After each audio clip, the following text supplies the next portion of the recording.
ljudi što je prava ljubav. Ovo! I reci da će ovog puta biti sve što želim ja. Kaži da si mene čekala. I reci kako ovog puta nema roka trajanja.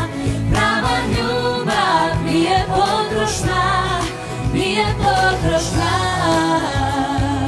Lana, zašto? Ja želim večeras doživjeti pravu ljubav, a ti? Mislim da ćete vidjeti pravu ljubav. Dakle, prava ljubav se zove večeras Petra. Petra, dođi k nama malo, može? Može jedan pljesak za Petru?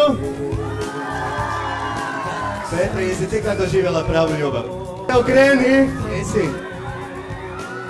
Petra! Ovo ovako loj! Vidi meni! Reci da! Reci da!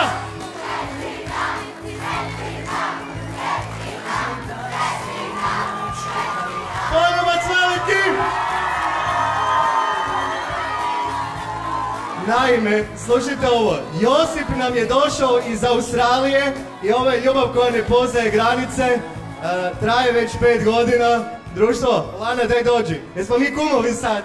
Ljudi, ovo je jedan od najboljih parova koje ja znam, iako su mladi, dugo su zajedno i neizmjerna mi je čast što su se upravo na ovoj pozornici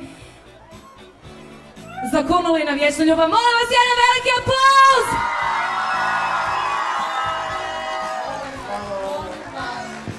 Petra i Josip su naši mladenci, a gdje je naša Ana? Je li ona našla nekog dobrog mladoženju?